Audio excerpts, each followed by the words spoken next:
But what do we have going on in the market? It has been a wild ride this summer, and actually since about March of 2020, it has been a really unpredictable real estate market in some ways, and in others, it's just kind of making more drastic moves than we'd see normally here. So ADA inventory dropped again in duplexes and fourplexes. Spoiler alert, this is not the same as what we're seeing in the single family market, but the investor market has been holding a little bit stronger, where we've had an inventory drop with both of the counties' duplexes being the largest drop. You need to have inventory to go pending. So pendings dropped, but not as significant. We went from 18 to 14 pendings in the last month. Sales, same number. And absorption is below 1 month in all categories except for Canyon County fourplexes. So we'll talk about this a little. Remember that 3 to 6 months is considered a balanced market. And so anytime we're less than 3, it's considered still a seller's market in multifamily. That being said, our days on market has gone up a bit, but it's still 1/3 of what we've been seeing in years past. So what does this mean for you and owners and buyers? Well, here's exactly what it means in terms of stats. These are Tony Draw's stats on the Ada County fourplexes, which he's analyzed every month for, I don't know, decades maybe. We've seen some leveling off of the rents with the rents being closer to market rents. So that huge discrepancy we're talking about between current rents and market rents and the returns that come along with this, that gap has closed just a little bit. So the gross rent multiplier, which is that rent to purchase price ratio, has gone down. The lower, the better. If it were 100, it would be the equivalent of that 1% rule some folks talk about, especially those of you who came from bigger pockets. So gross rent multiplier going down a little bit is good for buyers. And so we're seeing here that it is around a little bit over 200. And it was actually closer over 220 last month. And you can see how it has trended. So as those rents catch up to market, we don't see as much of a discrepancy there. The average price on fourplexes is up to $867,000. Anyone here remember when we complained about the fourplexes hitting $350,000? Jim, Rick, yeah, Sam, I can't see on my screen right now, but I know you remember that.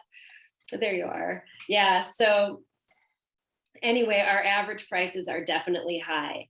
And here's the look at the days on market. Still 1/3 of what we used to see, but 2 days higher than we saw at the last update. So cap rates, they're still hovering right around that 4%.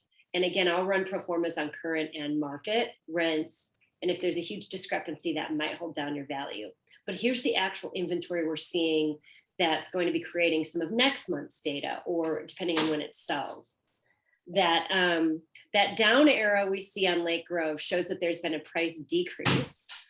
And the first one that's highlighted on 15th Avenue South, that's a house that's divided into 4 units, upstairs and downstairs, and so in Nampa. So that's why there's a lower price point there. 1500 Washington, that's in North Boise, and that's a triplex with a cottage house. And then Star, Plummer Road, those are up to $925 now, and those are 2-bedroom units. The Meridian fourplex on Ann Taylor has a couple 3-bedroom units in it as well. But wow, what a price tag on that, huh? Typically, we talk about how we just don't have as many 5+ units in our market. This is more than we're usually able to show you in Ada and Canyon. And there is one reason that one investor is selling off their whole portfolio, and it's listed down here several times as other, and it includes multiple sites. And my dog opened my door back there. Thanks for closing it, Shane. And so multiple sites and multiple properties. So a few of those are a little bit unique. The back on market on Brassy Cove is 52 units. It's a total of 13 fourplexes, and those are selling for about $846 per when you do the math on those. And there's 13 in one community. This is what we're looking at for 5+. A couple trailer parks in there. The Syringa property is a trailer park in Eagle that isn't zoned to be trailers, so there's some buyer hesitancy on picking that up, but that's probably got the most compelling price point to it, based on some of those hesitancies. Okay, so here are some fancy new graphs that you haven't seen before. And what do these show? Inventories and sales. And I focused on Ada County fourplexes for now. That green line is active listings. And so you can see that we had a huge spike in active listings in July. Now, what's a little bit different about these Ada County fourplexes compared to some of the single family home market that we can run this same data for is the fourplexes absorbed it pretty quickly, pretty well, without showing quite as drastic of a response in the overall market. So see how we've got that big spike in active listings, and that went up to 7 to 8 there. But the market sales have kept up, and they've been absorbing that inventory. Here it is in single family homes in Ada. So I'm going to go back. We saw this big spike, but then the active listings dropped down a little bit. That green arrow, that spike dropped down, but you can still see that the solds are up. So they're still selling, the inventory spiked, and here it is in single families. We saw, this is all of Ada in the residential category. Now, inventory went up, active listings went up, and you can see, look back in March and April, it's almost as if we were selling more homes than we had. When I had buyers coming to talk to me about buying, I would say, you know, if last year wasn't your market, this year isn't your market. It's crazy out there. Buyers were releasing appraisal contingencies, bidding things up crazy. And we had more sales going on than we had homes. And it really did feel like we were out of homes to sell for a minute there. And that has shifted. And in some market categories, it's actually flipped, where we have high inventory at the moment. So here's the inventory supply graph on Ada County fourplexes. And you can again see that big spike in July where we had the active listings go up. And then sales in fourplexes dropped for a minute. Or no, wait, that's the blue is, sorry, this is somewhat new. So I'm still really familiarizing myself with these. The active listings is the green line, and yeah, the months of inventory. Sorry. The months of inventory is the blue line, the blue bar graph. And so we went up to 3 months of inventory on fourplexes in September. And in June, and we had the inventory spike in July, but things are still on the buyer side here, is what this means. And thanks for bearing with me as I try to remember how to talk about this particular data in these fancy new slides I got. Here it is in Ada County single family homes.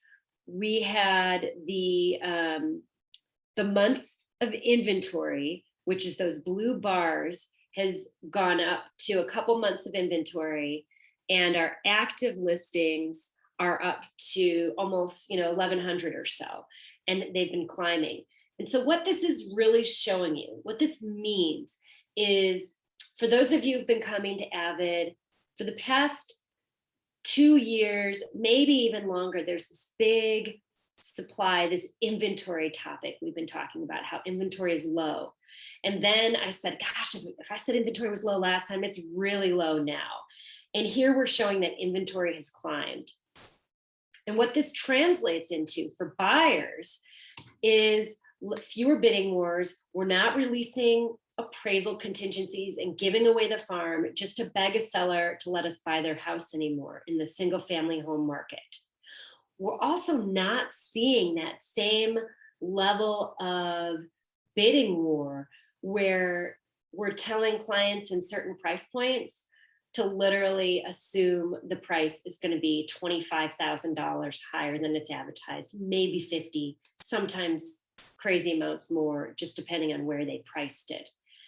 So while prices have remained somewhat steady month over month in August and September, what we're seeing in terms of closed deals, what we're seeing is the number of homes that have sold over list price has dropped significantly by a third, the lowest level it's been since before COVID caused a brief pause and then a tidal wave of buyers in our market that happened last spring and summer. Also, the average number of days on market, and they're describing it here, the Boise Regional Realtors, is when the days between it, when it was listed and when an offer was accepted, went up to 17 days on market, which is also the longest time we've seen in a year. And it used to be, 30 days on market was average. And reminder, these are averages. So we're still seeing some things go really quickly, but we're also seeing the average days on market in certain price categories really going up to even longer. So we've got a 21.4% increase in days on market since June of 2020. And that is a trend that I think as we're pricing things, our agents are seeing what's happening. As we were on the fulcrum point, which was hitting in around July seemed to be a big spike in prices as we closed out May and June's deals. What happened was sellers got the memo to sell. New buyers stopped entering the market. Other states on the West Coast opened up, and so we didn't have quite the tidal wave of an influx of buyers, and so there was kind of this actual shift. And now buyers can do a little bit more, and also they're going to see listing prices being less aggressive, because agents, when we're listing your home, instead of saying, "Hey, we can get the moon for this," we're saying, "Wow, we cannot push it that far, or we're going to sit on market." And what does this mean for you who already hold investments? If you're thinking of doing a refi, a cash out refi, now or never might be a good time. We're expecting interest rates to go up, and you've still got sales comps from the past couple months, but I think the sales comps that we're going to see moving forward are going to show some potential decreases. And also, by the way, we're supposed to have a seasonal cool down in this market, and we didn't get one last year. So that could be what this is.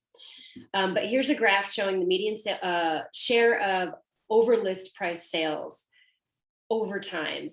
And so the median sales price is your blue, and the white line indicates the share of homes that were bid up above the list price, or that closed above the list price.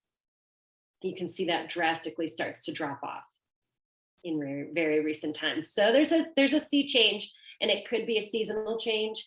When I ping people in the water cooler, I don't see, most of us feel confidence for spring heating up again. It was kind of due for something to calm down for a minute. So maybe that's what we're seeing, but nobody has the crystal ball. I don't have a ton of rental market slides, because I do have a rental market expert with us today, Jim Sharone from First Rate Property Management. But this was something I pulled from the First Rate blog, and they pulled from this apartment website. If you aren't familiar with their blog, it's a great resource, and you can Google First Rate Property Management blog. But what this shows you is the median 2-bedroom rents.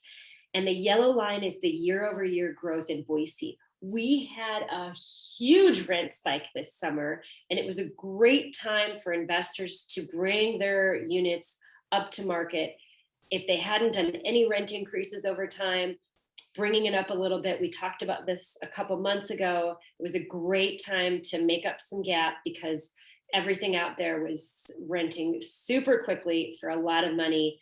And so chances are, if your tenants get a rent increase letter, they're going to look around, see what else they can get out there. And the answer was really not much. Jim, do you have anything to say? Is that what you saw as well? Yeah, absolutely. We saw it in single family and in multifamily up until about August. And then single families have kind of taken a little dip as of now, but we see that more as the seasonal, a typical seasonal drop. We see that every year based on the weather and holidays and kids are in school. So with single families, we see a lot less people moving in and out of those. So they're a little bit tougher to rent. But in the summertime, those were just as boogieing just as fast as the multifamily. Right now, multifamily is, I would say, steady. I don't think it's increasing, but we also aren't seeing decreases really at this point. So okay, so the seasonal cool down you're experiencing for fall here is really only hitting your single family home market. correct. And so we should see, if we look at vacancies of single family homes, you'd expect us to see a little bump up in those. Yeah, I would say you'd probably see us about the same for multi and probably a little bump up in vacancies and single families. And then we anticipate that to typically start taking back off in March, April is typically when those come back up. Mhm. One thing First Rate does is they will advertise things for rent, before they're vacant. So they have some running start lead time on those. And then also, not to get ahead of ourselves, but if they know there's some turnover work needed, they will also line up those vendors before the vacancy even hits, which is something we should all be doing. If you're self-managing, if you're not, that's a huge thing. But so that's our rental market update. And before we move into Jim's presentation, I'd love to open it up for questions, comments, anything on the market and rental market update. I had a question. Sorry, I had to find the mute button. Is there anything non-traditional about the financing situation here in Boise, or is it pretty much the 20% down, 30-year mortgage, the same as everywhere else? I mean, is there anything? I know that. Yeah, I'm just wanting to make sure. The one thing I would say on financing that's really interesting here is more the weight that we put on a local lender. Agents, when they have multiple offers to choose from, they're really going to value seeing an Idaho-based lender. And I can't tell you why deals with out-of-state lenders or those national lenders get so clunky. But what I do know is when a deal doesn't go smoothly, it's uncomfortable for everybody involved. And local lenders keep things smooth. I don't know if deals in California or in other states just don't close on time, but we close our deals on time here. And our lenders know how to do that. So I think we just have something that's just a little bit different. And I just see stress on closings when it's not a local lender. So there's a huge value in that. One of the major builders here, Hubble, who's been doing a great job lately, they literally allow you to put $4,000 down as an earnest money if you're using an Idaho lender, and they want $10,000 down for earnest money if you're using a non-Idaho based lender.